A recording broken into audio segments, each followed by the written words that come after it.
Good morning, everybody. My name is Elissa Prichep. I'm very happy to be here with Chris Moose and Mark Treshock to talk about shaping the trajectory of blockchain in healthcare. What we want to do with the panel is not focus so much on the technology, but more on the impact to the patient and their experiences. And I guess with that, we've already heard this morning that blockchain is a tool for enabling trust. And we know trust is critical in delivering quality healthcare and really having a good experience in the healthcare system. So with that, it sounds like the solution to everything. But when I hear technology is the solution to everything, I immediately think, no, it's overhyped. So I'm hoping we could start off there with some clarity from each of you. Is blockchain overhyped, or is it the new kind of solution to all of our healthcare problems? Yeah, that's a good question. So hello, everyone. My name is Mark Treshock. I'm Executive Director of Emerging Technology at CVS Health. Before joining CVS, which was just maybe 5 months ago, I worked at IBM, where I was the global solution leader for blockchain in healthcare and life sciences. And I'll talk about an example, a very meaningful example from my time at IBM. Right, just to clarify that. So is blockchain overhyped? Is it all just BS? Right, I think is the question. And there certainly is a lot of hype around it. But I could give you an example, something I had the privilege of working on in IBM. You know, we helped New York design the Excelsior Pass, which for those of you who don't know is a digitally cryptographically verifiable proof of vaccination, AKA a vaccine passport, which I know is heresy to say here in Texas, so I have to be careful, that New York used to help reopen its economy. And when I left IBM in April, over 10 million Excelsior passes had been downloaded in a state that has 19 million people, right? So blockchain's role in that was very small, it was very specific. Certainly much more went into that than just blockchain. But that's a very real example of how the technology was used to, to impact people's lives, right? As states struggle to come out of the pandemic. So I would say, no, that there are some good examples. Chris? No, I'd echo that. And for a quick introduction, Chris Moose with IBM on the Linux Foundation for Public Health, the board of that, and also the Boston Healthcare Council, in addition to being with IBM. And I want to kind of echo what Mark was making, the point there. It's not about blockchain. It's how do you use it to get something else. In the case of the Excelsior Pass in New York, how do you establish trust? Trust of a fact when it doesn't come directly from a medical provider, but you have someone that's self-custodying a fact about their health information. And through blockchain, Mark and the team were able to create these proofs and these signed documents that people could then trust. And so blockchain wasn't the point. The point was that you took trust and you maintained it even though you were taking a fact out of the healthcare system and giving it to someone and allowing them to print it out, hold it on a piece of paper, or have it on their phone. And when you start thinking about, well, what else could I do with this kind of technology? How could I take trust of a fact and use it elsewhere in the healthcare system? I think that's where it gets really interesting. It's less about blockchain, more about how do you enable care. So why aren't we seeing blockchain behind more of our experiences in healthcare, and what can we do to change that? Yeah, that's a good question too, and I think there's a couple reasons for this. One, it's because blockchain, when used properly, blockchain is boring, right? It's an infrastructure technology. In the case of Excelsior Pass and some of the stuff we're doing at CVS, again, it's a critical component, but it's an infrastructure technology. So it honestly needs to go from the spotlight to the back room. I think that's one reason. The second is that a lot of projects, a lot of people focus on this from the technology angle only, right? We're technologists, we're geeks, we love this. We envision these tech utopias where everything is decentralized and records are everywhere and whatnot. But the thing to keep in mind, and to echo off something that the previous speaker said, blockchain is a team sport, but it's also a social network. And by that I mean so much goes into these projects, successful projects, has nothing to do with technology. To talk about New York Excelsior Pass for a minute again. So in addition to actually creating the cryptographically verifiable proof of vaccine, there was a whole experience for New Yorkers, a constituent experience. How did they get the Excelsior Pass? What is it? How did they use it? Oh, and in New York, so that was a web portal. In New York, it was in 12 languages, right? So now you have this multilingual web portal. You also have on the other side an equivalent set of activity around explaining to merchants what they do with it. How does a business accept this? Why would they accept it? How do they accept this? And then, oh, you have a legislative angle, because the thesis with Excelsior Pass was if a business accepted the Excelsior Pass, then their liability, was waived, right? So New York took the responsibility of saying if you accept this pass, then you have no liability if that person walks into your business and has COVID and infects people. So that took a whole legislative process, right? So it's working with the Chamber of Commerce. It was, actually legislative actions that took place. So, to sum this up, I think this is one of the reasons. It's that we view these too much from a tech lens, and we need to view it from this 360-degree lens, right? These projects. That blockchain is the thing that gets us to a thing, right? But there's so much more that has to go into it for these to drive adoption. Chris? I'll build on Mark's comments. I mean, I think there's historical precedent for the journey that we're on right now. And if we look at the evolution of technology, start with Web 1, and then you look at Web 2, and now Web 3, each of them kind of had this moment where they were overly, hyped, and then they crashed. And let's just focus about Web 2 for a second. A lot of us probably remember back in the 2000s, and people were investing in the internet. Okay, well, yeah, but what? Why? What does that mean? If someone were to come back and say, well, I'm going to invest on how you do commerce over the internet. Okay, well, I can get my head around that, and I can see how you can make money on doing that. And we're kind of in that same spot right now with blockchain and Web 3 in general. People are like, I'm going to go invest in a Web 3 company, or I'm going to invest in blockchain. Okay, no, let's talk about, are you going to use it to do commerce differently? Are you going to disintermediate and lower fees for consumers? When you start talking about it in that, and you have a real return that you can drive, then you've got something that's got some legitimacy. But until we get past, oh, I'm going to go invest in blockchain, it's just a meaningless statement. Yeah, so to dig into that a bit more, can each of you talk or maybe give a use case of something that is happening right now that is using blockchain to improve the patient experience? Yeah, I could give two. One, just to build on Excelsior Pass for a moment. So Excelsior Pass focused on immunization records, right? Simultaneously going on across the country is cryptographically verifiable driver's licenses, MDLs, mobile driver's licenses. Soon, you can imagine, it's a forward-looking statement, but soon you can imagine these things coming together, right? So one of the criticisms of Excelsior Pass was that it was a proof of immunization, it wasn't a proof of ID. So I could show you an Excelsior Pass, you could verify it cryptographically, but I could have shown you Chris's. And you would have to confirm that, it's Mark's Excelsior Pass that you're looking at and not Chris's. So you can imagine these two cryptographically verifiable things coming together to have a digitally verifiable ID, and hanging off of that ID are these various other attestations that you sort of shuffle through dynamically based on what you want to do. So I could have then used that to show an Excelsior Pass, or I could do that to show a fishing license, completely different.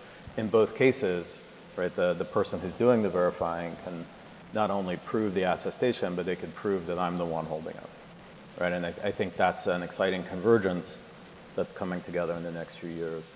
And then I'll tee up, fortunate enough to be on two panels, I'll tee up something for my panel later on now to put on my, put on my CVS Health hat.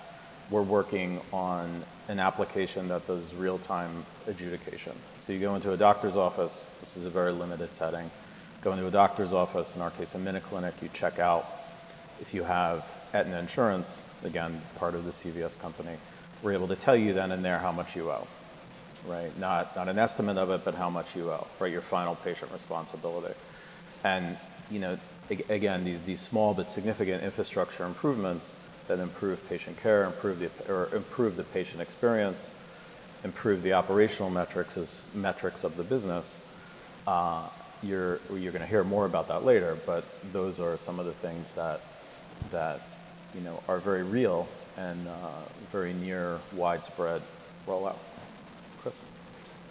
Well, I think those are great examples, and I think it kind of begs the question too of, is society ready for this? And one of the things that Mark and I looked at a few times when he was still with IBM is just generationally, how do these technology shifts start to stack up against where the population is? And we had a meeting with a state. It was interesting because the question they posed to us is, well, what should we be doing with blockchain type technology, with cryptography? Should we be taking payments and all this other kind of stuff? And you kind of look at it and you're like, wow, you know, geez, it seems fairly forward thinking, and is society really ready for this?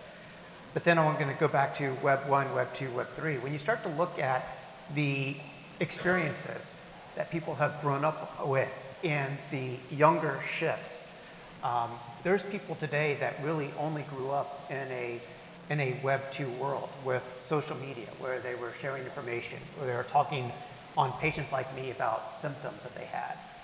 For them to share this kind of information doesn't seem that unusual. So it's a very minor leap for them to go to some of the things that Mark is talking about and using cryptography and identity and all these Web 3 concepts that I'm not calling anyone in this room old, but I think some of us are much older. For us, it's a bigger shift because we grew up in a pre-internet world. And so when you kind of look at the experience that all of us have had that got us to sitting here in the Austin Public Library today, it's a bigger shift. But for a lot of people, a lot of 20-year-olds, a lot of even under 30-year-olds, this is only one crank of the wheel. And they believe this is entirely logical and they're ready to go embrace all of this. Yeah, we've spent a lot of time talking about this abundant future, assuming everything moves ahead correctly, that this trajectory is shaped in a way that's positive and beneficial. And I wanted to kind of have each of you project out 10 years, 25 years. If everything goes well, what can we expect when we're patients interacting with experiences that are driven by blockchain? What does that future maybe look like? If everything goes well, yeah. To build on that theme with another example from New York, nothing to do with blockchain, but New York this year did a pilot around elder care, right? So elder care, where they put in the homes of this pilot group who are elderly robots. This is companion robots. They were not caregivers. They were really like affection givers. So they kind of took the place of pets in an emotional way, right? And we see this as an interesting and early example, right, of how to solve some of the challenges that we're going to see in society as our population ages, as different demographic trends take hold. Then simultaneously, in another part of the world, you saw a robot dog walking around with a loudspeaker on it, telling people to stay inside, right, due to COVID. You saw robots giving nasal swabs tests to people, right, for COVID. So two very different visions of the future, what it could hold, what technology could bring.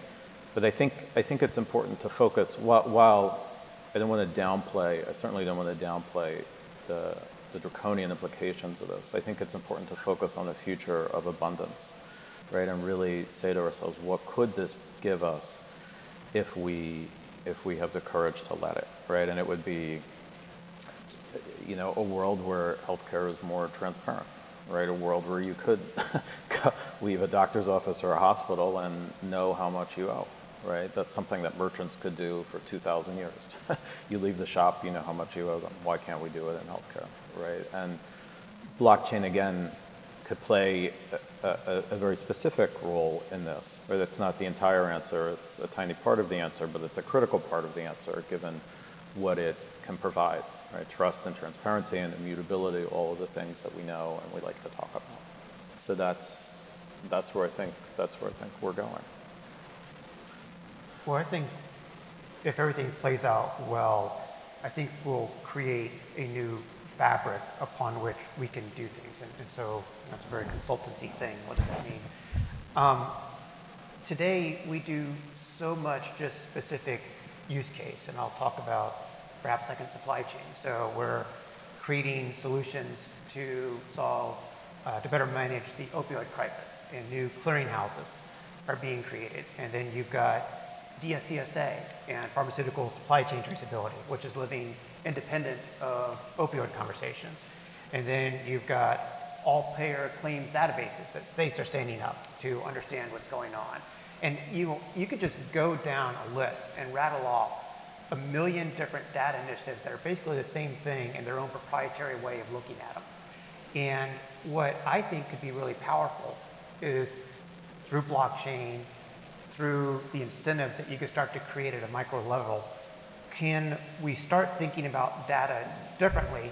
And instead of having use cases and databases that just perpetually expand out, could we have a new way of exchanging and trusting data and looking at the healthcare system? And if you do that, then what could you do next? How much cost could you take out? Could you avoid the next opioid crisis, which is going to be amphetamines? You know, there's any number of things that you can start to do differently when you don't approach healthcare as a use case and a data to serve a use case, but instead as a data fabric that you can then answer questions on top of. And what do you think? I was going to say, it sounds like, correct me if I'm wrong, some of what you're advocating for is, as we're in the earlier stages of applying this technology, all of us in the room, all of us watching online, should be investing more time in kind of ideating what some of the ideal future use cases are, and then backcasting to figure out how do we get there. We have the opportunity now to make some of the right choices. And I'd love to dive into that a little bit more and hear your thoughts on, you know, how would you advise us to kind of navigate the process to get to this better future? Some of what I think you talked about or alluded to was also bringing the right people together. Often this is in a camp of more technology experienced people. Are there legislators that need to come in, marketers that need to come in, and users that need to come in? So maybe dive in a bit to navigating to this ideal future. Do you want to take that one first?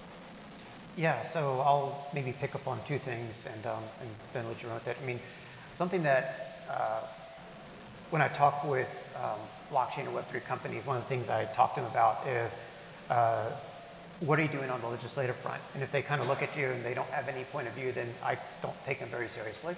Because if you're not starting to talk policy, if you're not part of a trade association or something like that, trying to shape how this can fit into society, then you're just a technologist kind of off spinning their own yarn. So there's a huge policy angle that's got to be playing out. And then the other thing that you were alluding to, it's going to take a new way of thinking about how we come together. And I'm stealing one of Mark's analogies, so this is the danger, you let me go first. We're kind of in the Prodigy in America Online moment in time right now before the internet came along, and everyone's creating their own proprietary things, and everyone's got this vision about how they're going to become billionaires and get their third comma and all this other kind of stuff, right? And that's interesting, but we need to move past that. And what's really going to be powerful is when someone comes along and says, we're going to build the internet and you all can go try and create Prodigy in America Online and whatever other little proprietary things, and we're going to crush you. I don't know if it's going to be in 6 months or 6 years, but over time, a new fabric and connectivity layer upon which you go build enterprises needs to come to fruition. And I think that's going to be the big unlock and what we need to get to really start turning this. Yeah, and I'll build on that by quoting from Einstein, which is always a good thing to do, and say that you can't solve the problem at the level of the problem, right? And a lot of us grapple and try to do that, and that's where building these these fabrics or networks is important, and that's where Avenir comes in. You'll hear about that later. It's a project that's been going on for some time, but they are effectively the Internet of Health, the Internet of Healthcare. So it's a platform on top of which these other innovative apps can be created or developed, and CVS is a partner in this as well as other big companies. But so it's important to have a path to scalability that doesn't involve like, we'll build it and then sign up every provider in the country, right? Like that's not a scalable path. But then it's also important to consider the economics. It's one thing to say we're going to disrupt, we're going to disintermediate all these people and disrupt this, but that inevitably means that some of the parties today win and some of the parties today lose, right? And the ones that stand to lose fight back, perhaps not surprisingly. So it's how can we transition the economics from where we are now to where we could be in the future so that it doesn't involve immediately disintermediating or decimating these companies right in the middle. It's almost the web. We need to go to Web 2.5 before we go to Web 3. We need to go to tokenomics 2.5 before we go to whatever is next. So spend some time thinking about that, thinking about that, who loses, who wins, and can you shift the benefit, right, at all to incentivize parties to join who may not obviously want to. It's a fantastic call to action, I think, to end the panel on.